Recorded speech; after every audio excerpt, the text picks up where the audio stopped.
Welcome everyone to episode 1 of the MicroBioPest podcast. I'm your host, John Vontas, director at the Institute of Molecular Biology and Biotechnology here in Crete, Greece.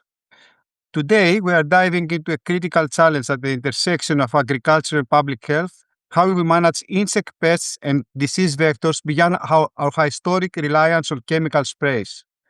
Joining me today is Dr. George Dimopoulos, professor at the Johns Hopkins Bloomberg School of Public Health and the ERA chair of our Horizon MicroBioPest project. George, welcome. Thank you very much, John. Thank you for having me here. It's a pleasure. So, George, let's start with where we've been. For decades, chemical insecticides have been our primary weapon. They protected crops, boosted food yields, and curbed major vector-borne diseases like malaria, dengue, and yellow fever. But we've hit a wall, haven't we? Yes, John, that is very true. Chemical insecticides have indeed played a very important role in controlling agricultural pests, as well as insects that transmit dangerous human diseases. And they have been very effective as such. However, we have overused them and we have over-relied on these chemical insecticide tools, and that has led to some adverse outcomes.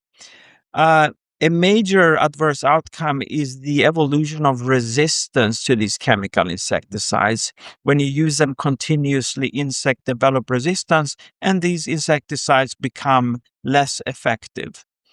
They also kill beneficial insects, so-called non-target insects, which can disrupt ecosystems.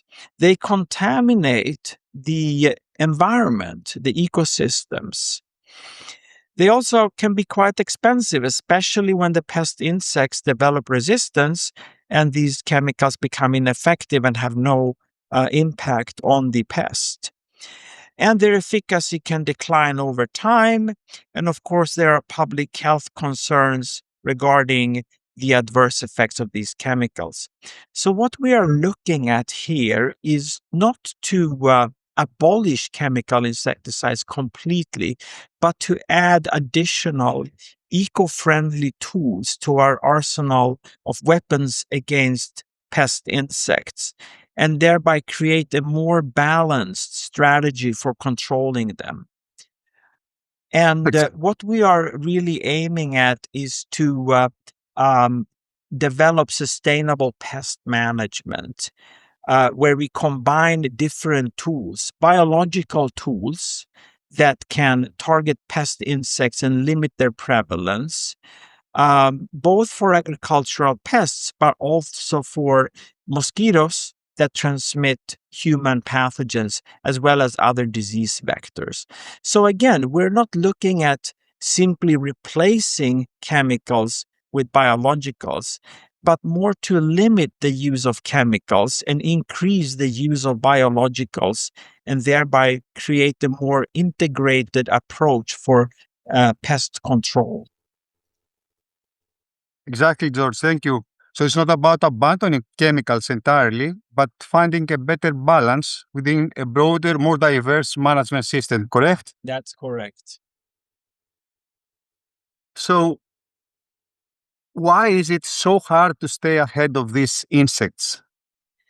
Insects are very effective at adapting to human-made environments, and these environments, they provide a lot of opportunity, a lot of resources for these insects, including the pest insects, to breed and reproduce. For example, in agriculture, irrigation systems provide breeding sites, and in the man-made urban and suburban environment, there are many opportunities for insects to breed in various water containers, as well as obtaining food from the waste of humans, as well as the humans themselves. And these insects, they can cause harm in many different ways. The agricultural pests, they destroy the crop, and the insects that transmit human diseases have a huge public health impact. So another reason why insects are very difficult to control is that they are very efficient at reproducing in large numbers. They have a very short reproduction time. For example, a mosquito can produce over 100 offspring in about 7 to 10 days. And imagine those offsprings can produce another 100 each one of them in the next 10 days. So you can really see how an insect population can increase very substantially over a short period of time. Another problem with controlling insects is the so-called genetic variation. It turns out that even within a population of the same species of insect, there is a lot of genetic variation, meaning all these insects don't have exactly the same DNA, but they have different variants of different genes. And some of those genes, some of those variants, uh, can confer resistance to chemical insecticides. And that's the beginning how insecticide resistance evolves, which we will look at in more detail later on. So there are multiple challenges with controlling insects. One is that we provide abundant resources for them to reproduce, and ideal breeding sites. And the insects can cause damage in many different ways and harm. And they have a very rapid reproduction and they have a very efficient reproduction cycle. And the genetic variation provides opportunity to develop resistance against chemical insecticides. Thank you, George. Indeed, one of the biggest challenges in both farming and vector control, insecticide resistance. People often hear that mosquitoes or aphids became resistant, but what is actually happening biologically? Well, we mentioned earlier that genetic variation within an insect population allows the insect to select for resistance to a chemical insecticide. And that's illustrated by this slide here, where you have an insect population where one genetic variant is resistant to the chemical insecticide being applied. And since that is resistant, it's not going to die when you spray the chemical insecticide, but it will reproduce. And the offspring of that specific insect carrying that genetic variant will also carry that variant. So the insects that will be resistant to the insecticide, they will increase with each reproductive cycle, eventually resulting in the majority of insects being resistant to the insecticide. That is also illustrated here, where the insecticide resistance increases over time. And usually when we see resistance emerging, it's a sign of that we have been using the same chemical for controlling that insect for a too long time, in a too repetitive manner, without rotating with other types of insecticides that will target a different genetic variant. The other problem with applying chemical insecticides is that we're not only killing, of course, the target insect, but we're also killing other beneficial organisms. So there are broader ecological impacts of the use of chemical insecticides. So mosquitoes or aphids aren't they consciously mutating because they smell or sense the chemical? No, they are mutating because they have the genetic variation, it's random. And that random genetic variation every now and then will result in a genetic variant that will just happen to be resistant to that particular chemical. And George, in vector control, resistance can have immediate health consequences. Resistance can have immediate health consequences because as the insect pest population becomes resistant to the insecticide, they will not decrease, and the transmission of, for example, a human disease such as malaria will not be stopped. So there will be a public health impact of that resistance. Mhm. Thank you, Josh. And what about the environment? Isn't that a two-player game, is it? People tend to imagine a simple duel farmer versus caterpillar or human versus mosquitoes. Is that correct? Yes, the environment is not a two-player game, as we say. So when we apply a chemical insecticide, we will not only be killing the target insect that we want to reduce, but we may also be killing a significant number of other beneficial insects. Some of them may be predators of the target insect that we want to kill. And in this way, we will be disrupting the ecosystem that can have detrimental effects.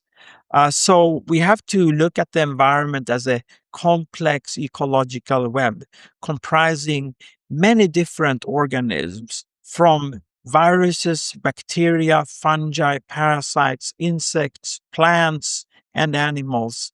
And they all interact in different ways.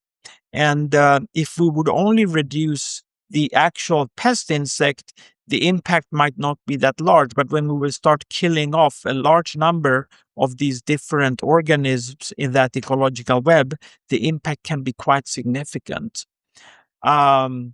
So that is particularly true when we use so-called broad-spectrum insecticides. Broad-spectrum insecticides target multiple insects, and they can be useful sometimes because you can kill many pests with one spraying, but you will also be killing beneficial insects, and that can lead to unintended consequences. You can actually result in a resurgence of the pest insect as resistance may evolve, and you have actually killed off the natural predators of this pest insect. But again, as I mentioned earlier, there will also be effects beyond killing the pest insect. These chemicals move into the environment. They kill non-target insects, beneficial insects, and therefore we can have long-term ecological effects. And what really happens to these chemical interventions after they are sprayed? That's a very good question.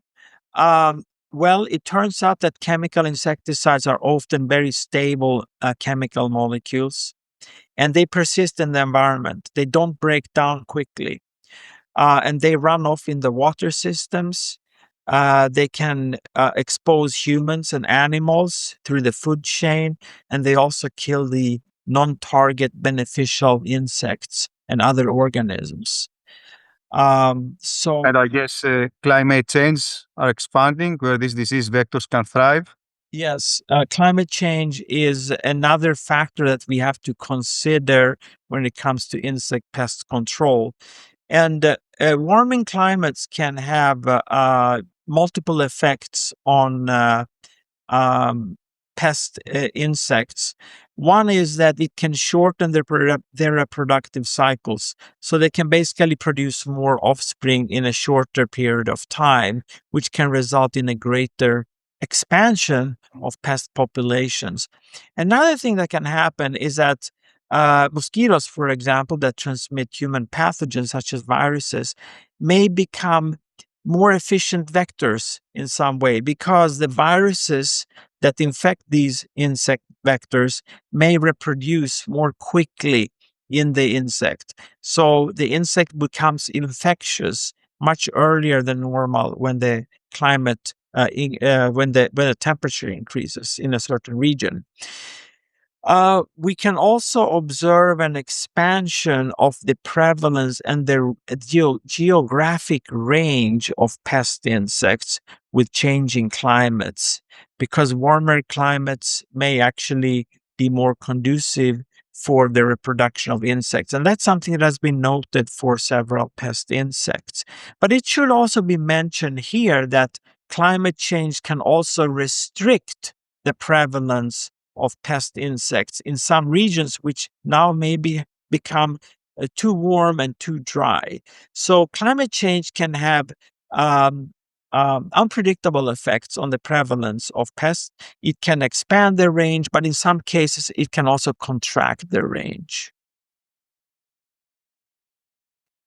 Okay, so let's talk about solutions. We already discussed the problems of chemical insecticides, but when we talk about biological control, what does that actually mean in practice?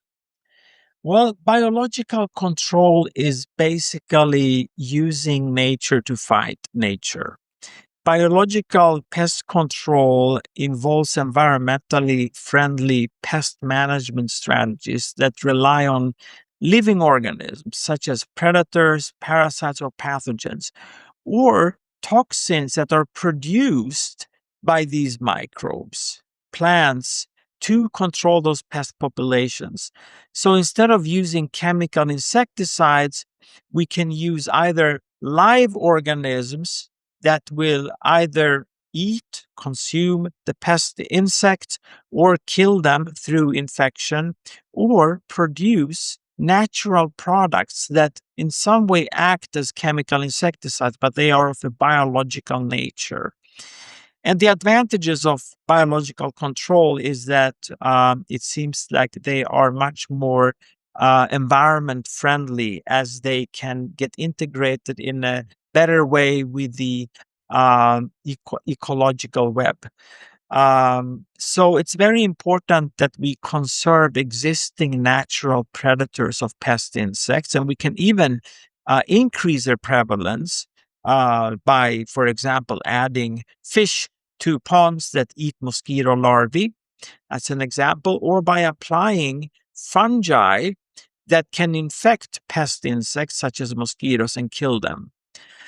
We can also apply um, biological products such as the Bacillus thuringiensis toxins that can kill mosquito larvae. And they are, again, of a biological origin and nature.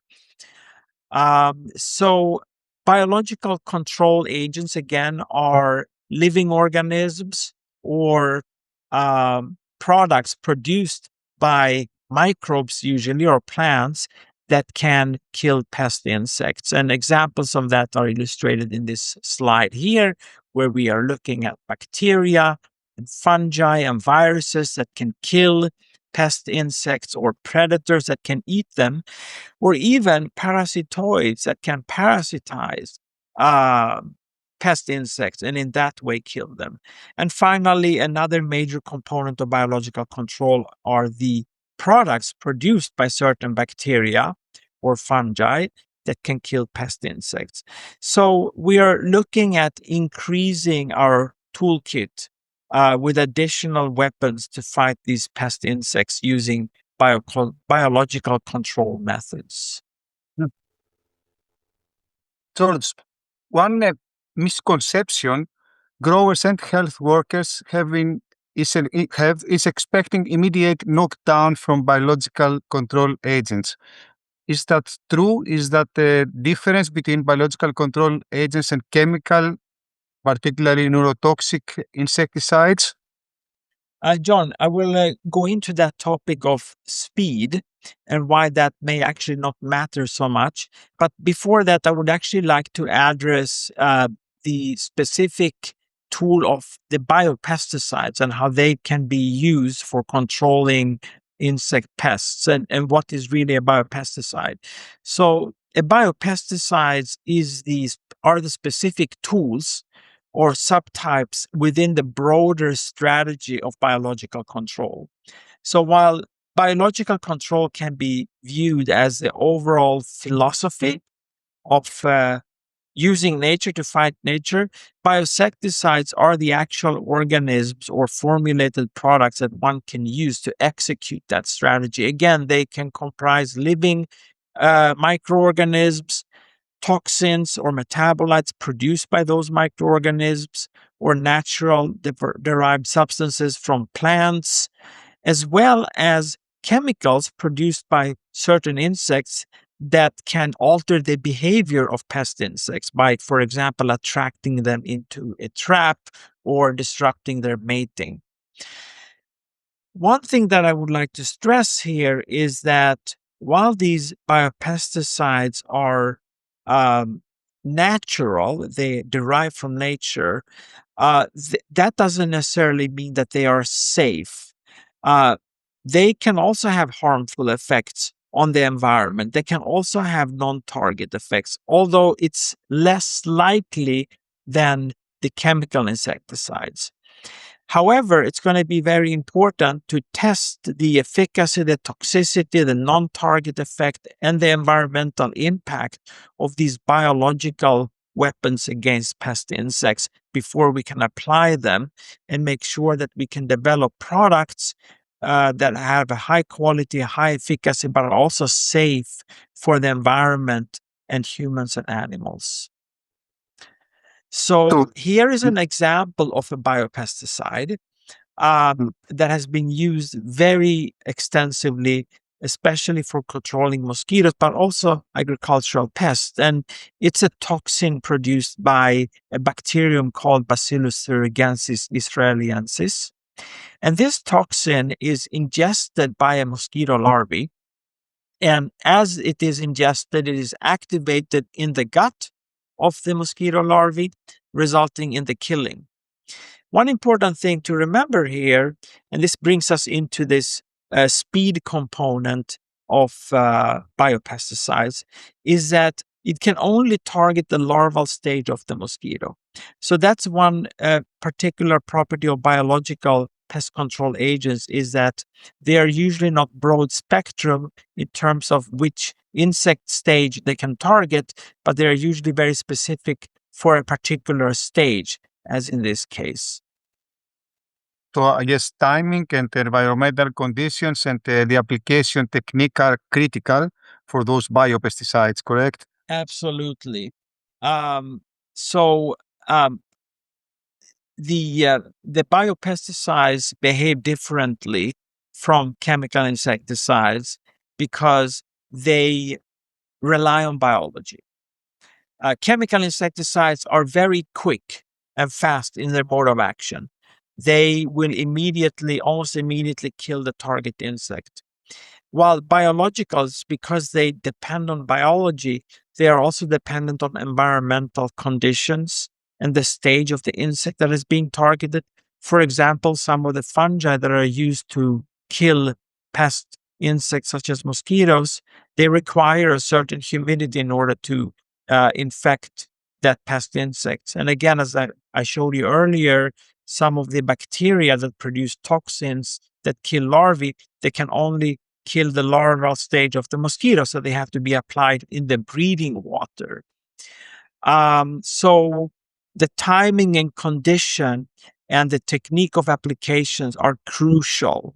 So we have to apply the biopesticide at the right time, for example, when the larval stage is present, at the right conditions, when the humidity is appropriate.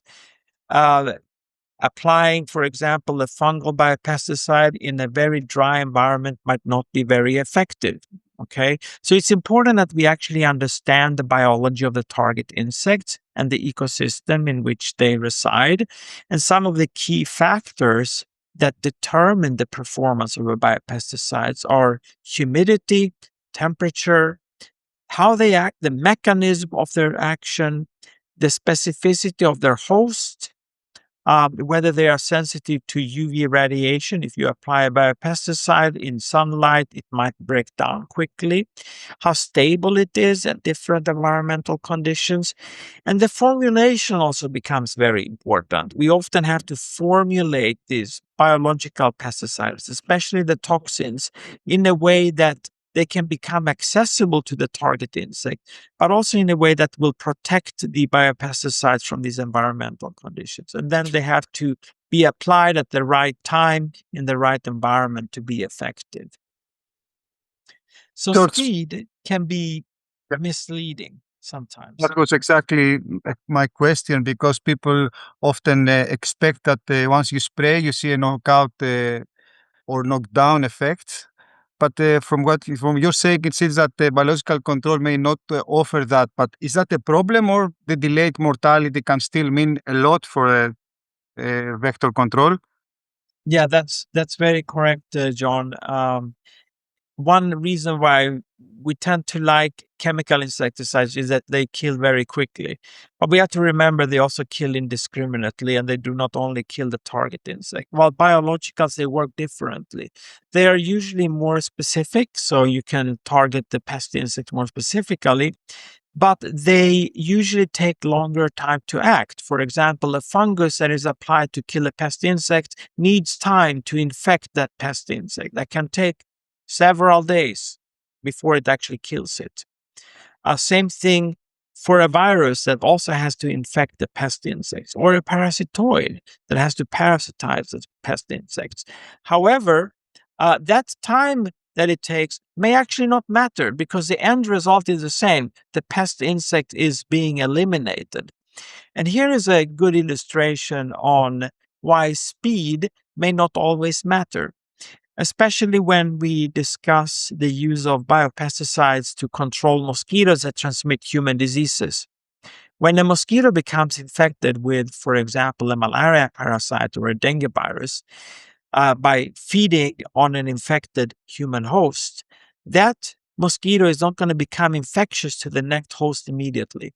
But it's going to take up to 8 to 12 days or even longer for that mosquito to become infectious because the pathogen within this mosquito needs time to develop and reach an infectious stage.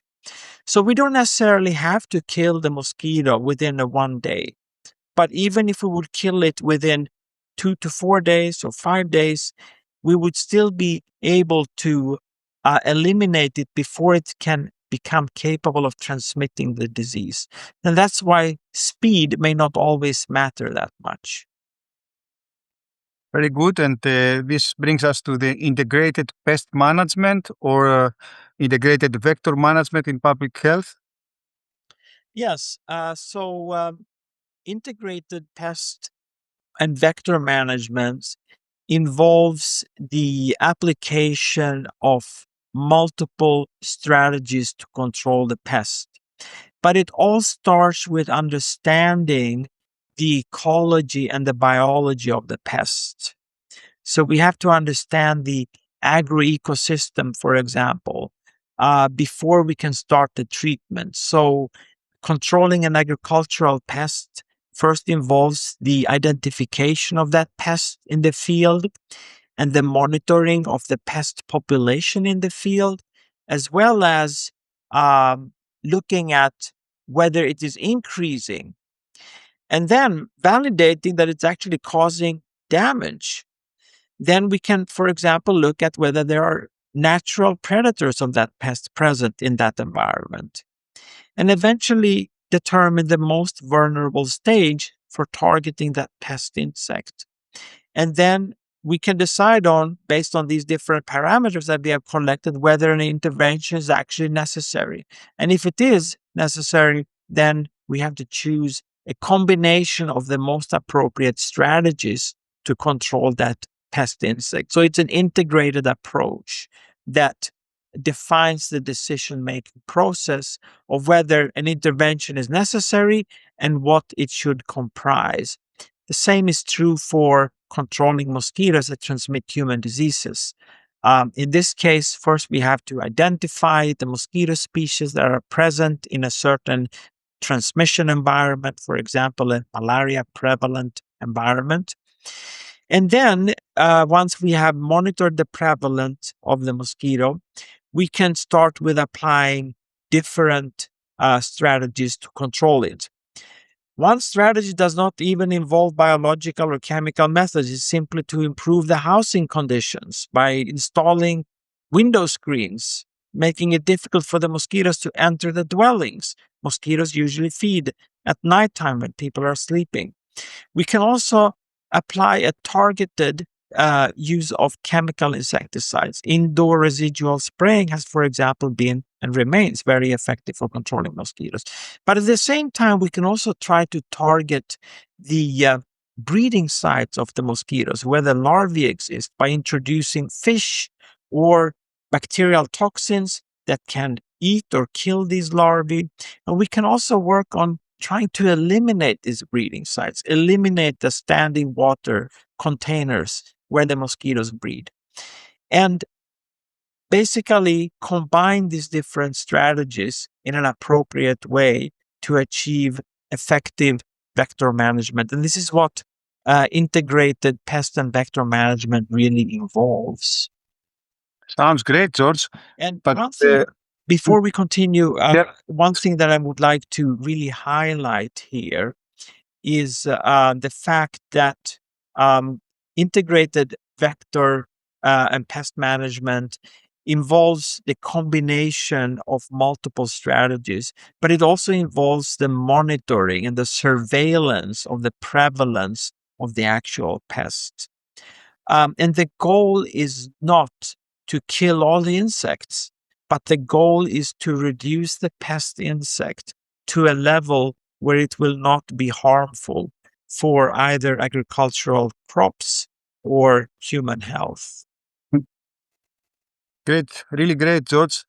I still wonder if the benefits of integrated vector management or integrated pest management are so clear. Why isn't adoption immediate everywhere?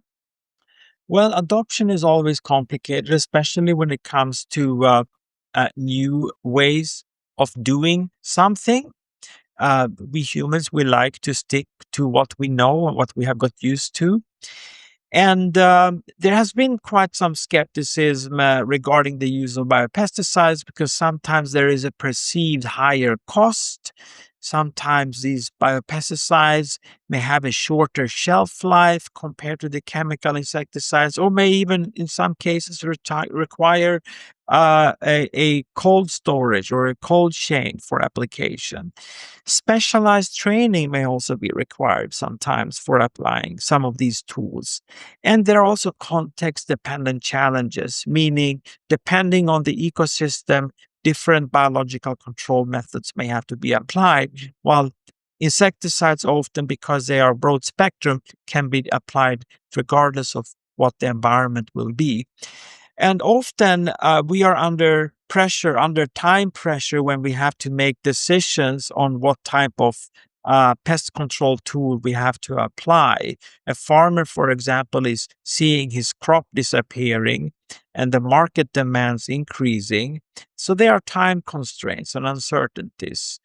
While the integrated pest management requires monitoring, knowledge, planning, and patience. And this sometimes can create some resistance in applying integrated pest and vector management and biological control methods. So it's going to be very important for biological control methods to fulfill certain criteria to facilitate their adoption. For example, they have to be reliable as chemical insecticides. They have to be cost effective. They have to be scalable. It must be possible to produce large quantities of these biologicals. And they also have to be relatively easy to deploy. And only then will we be able to convince farmers and public health workers to apply them broadly and thereby achieve a sustainable and eco-friendly pest control program.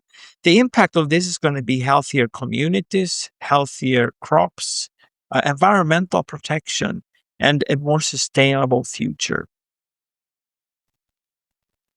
Very good. So moving into the future, biopesticides and biological control methods and integrated vector management expand our toolbox rather than replacing chemical insecticides overnight. Is that correct, George? Correct. The goal is not to replace the chemical insecticides overnight and maybe not even to replace them completely. They can still find useful applications.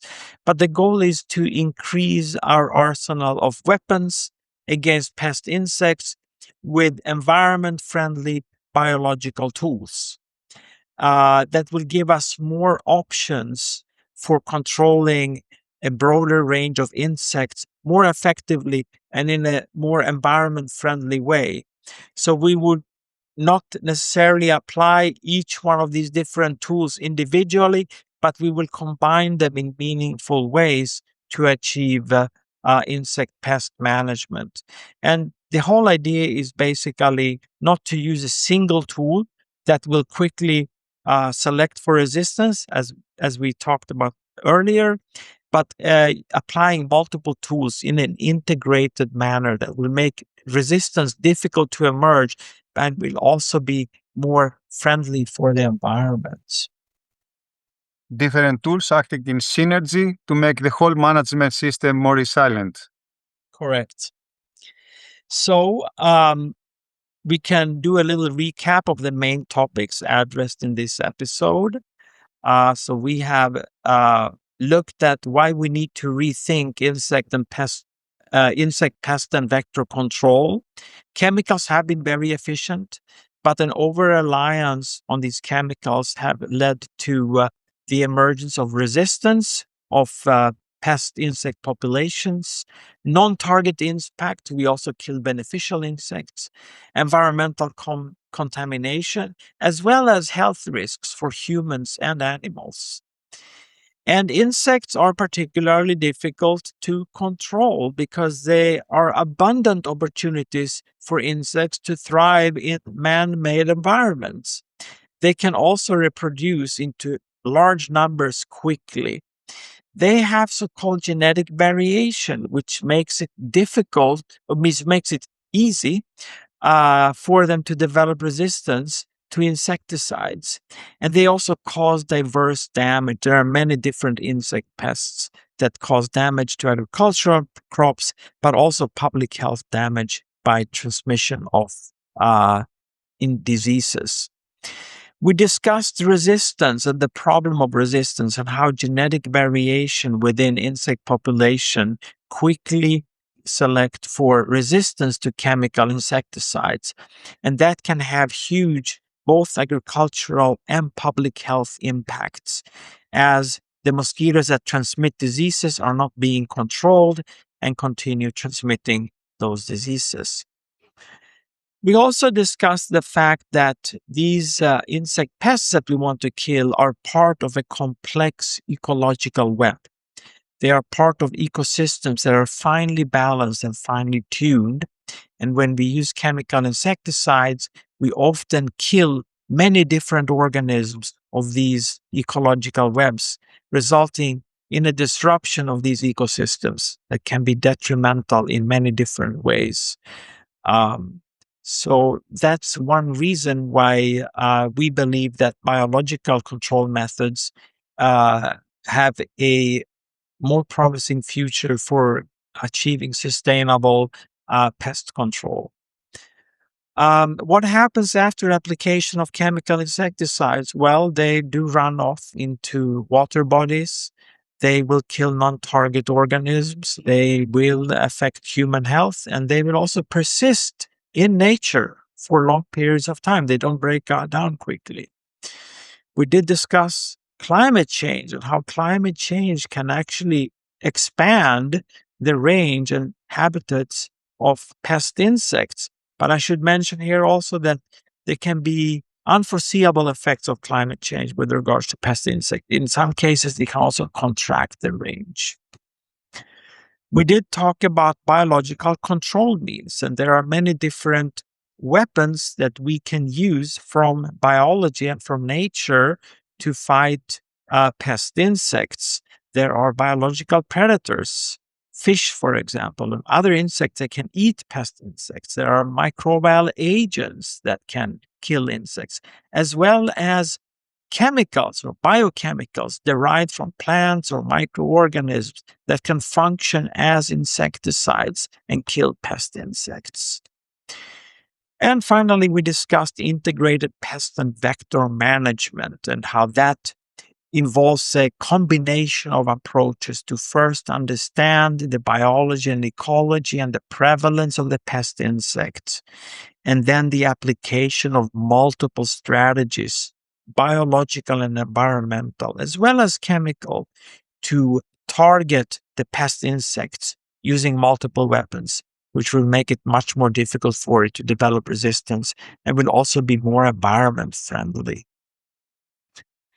And finally, we do need a larger toolbox for the future for controlling insect pests. There is not going to be a single silver bullet. There's not going to be a single method or a single tool for controlling a given pest insects, but we will have to come up with multiple tools that can be combined in meaningful ways to achieve the most effective and most environment-friendly insect pest control strategy. And finally, I just want to remind everyone that the goal is not to kill off all the insects, but the goal is to protect crops, livestock, and human health. And for that, we only need to decrease the pest populations to a level where they actually won't cause that harm, and we don't want to kill beneficial insects, so-called non-target insects. And we need to work with ecology and not against it. We need to use nature to fight nature in this case, to build a healthier and more sustainable future. Thank you. Very good, George. And over the upcoming episodes of this podcast, we will explore many of those biopesticides and biologicals within the integrated vector management or integrated pest management. That was really extremely useful. Thank you, John. Thank you for having me here. It's been a pleasure. Thank you very much, George. And thank you all for listening to the MicroBioPest podcast.